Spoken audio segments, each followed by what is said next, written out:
Hello mga ka-Insta-Review! Napakarami na naman ata itong mga loan app na nagsisilabasan ngayon sa Google Play Store. Kung kailan nag-stricto ang Securities and Exchange Commission at ang gobyerno natin, tsaka nagsisilabasan itong iba't ibang mga loan app or yung mga bagong loan app. Marami akong nakikita na iba't ibang loan app sa Google Play Store at maging sa App Store na bago. Hindi natin alam kung nagpalit lang or yung mga pina-close or na-revoke ng SEC ay nagpalit lang ng pangalan kasi napakarami mga ka-Insta-Review itong mga nakikita ko nga na nagsisilabasan na iba't ibang mga loan app. Ngayon nga, i-review natin itong HiCash Peso under ng HT Financial Lending Services. Bagong-bago ito ha, 19 reviews lang kung sinubukan ko at may 10,000 downloads lang siya, diba? Kaya tingnan natin kung okay ba utangan kasi wala pang masyadong nakapag-try na umutang nga sa loan app na ito. Pero teka lang mga ka-Insta-Review ha.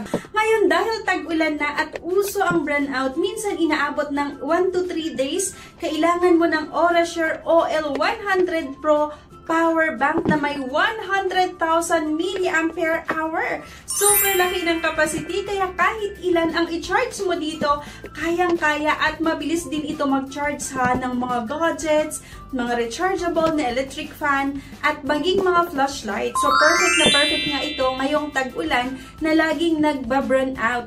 Ito ay kaya niya 1 to 3 days, kayang-kaya, pwede pang mas mahigit sa 3 araw. Depende syempre sa mga i-charge natin. So marami siyang port na pwedeng pag-chargean. Perfect na perfect ito ngayong tag-ulan. Sunod-sunod na naman yung mga bagyo, kaya kailangan nyo ito mga miba. Let's get back. So ito nga, HiCash Peso under nga ng HT Financial Lending Services. At kung mapapansin nyo, 3.3 star daw. Hindi ganun kataas yung star niya. 19 lang yung review.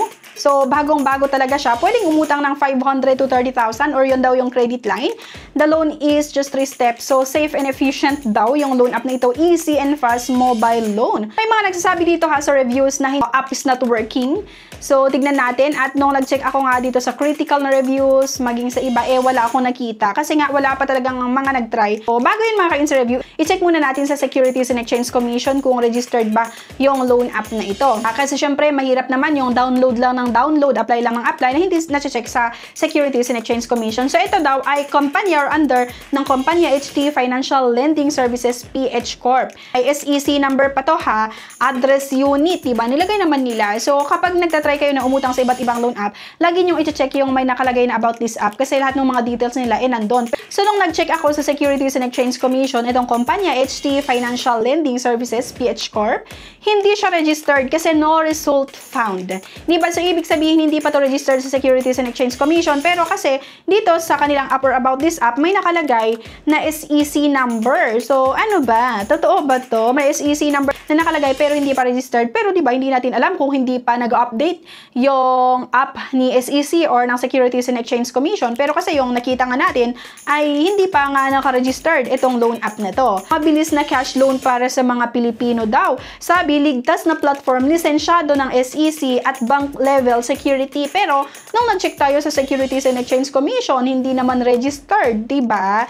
So, ano ba talaga? Pero kasi may nakalagay na SEC number. Sabi ko nga, hindi natin alam kung hindi pa updated yung SEC app dahil hindi nga natin nakikita ito or sadyang hindi pa talaga naka-register yung loan app na ito. Kaya mag-ingat po kayo sa iba't ibang mga dina-download natin na mga pautangan online. Lagi kayong mag-check sa Securities and Exchange Commission kasi kahit papaano naman ay nakakatulong itong SEC para makita natin kung ano nga ba yung mga app na kahit papaano sumusunod naman sa batas, di ba? Bago umutang, may mga gusto daw silang i-access nga sa aking cellphone. HiCash Peso to access your calendar, make and manage phone calls daw. Hanggang 2,000 pesos nga daw yung pwede kong utangin. Quick, easy, and convenient nga daw na naman mga beshies.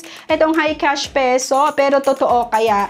Pero ito ha mga ka-Insta-Review, yung ibang mga reviews na nakalagay sa kanilang app na hindi gumagana itong HiCash Peso or yung loan app na ito ay totoo kasi almost 30 minutes yung ginugol ko, yung pag-aantay sa verification code, as in talaga wala akong natanggap mga ka-Insta-Review. Gumamit ako ng dalawang mobile number para lang matanggap yung verification code. Kasi nga, kung walang verification code na may lalagay, hindi talaga tayo makakapag-proceed doon nga sa ating loan application.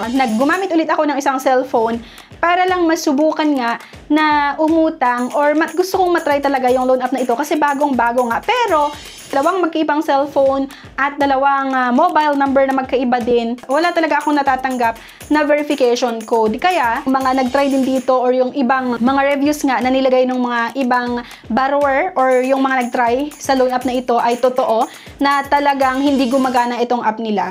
Diba? Kasi hindi nakakatanggap ng verification code.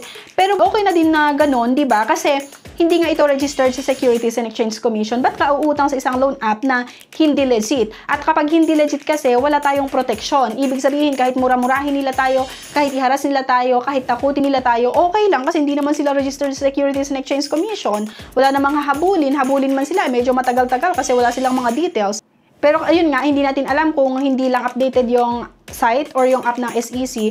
Pero yung mga bagong loan app na sa review, hindi talaga magandang utangan. So, isang loan app na naman na hindi magandang i-consider utangan, hindi siya pang emergency at unang-una sa lahat, wala pa tayong nakikita or hindi pa siya registered sa Securities and Exchange Commission nung nag-check nga tayo sa app nga ni SEC at maging sa kanilang site. So, please lang, wag nyo munang utangan ito. Heads up lang para sa mga nakakita din sa loan app na ito. So, yan lang mga ka-Insta review para magkaroon lang din kayo ng idea. So, anyway, please don't forget to like, i-share nyo na rin yung videos natin mga ka-Insta review at subscribe na rin kayo ha. At huwag niyong kalimutan na i-click yung bell icon dyan sa baba para maging updated kayo sa mga iba't ibang videos na ina-upload natin, yung mga legit at hindi legit na nagpapautang online. So thank you guys for watching at see you sa aking next video. Bye!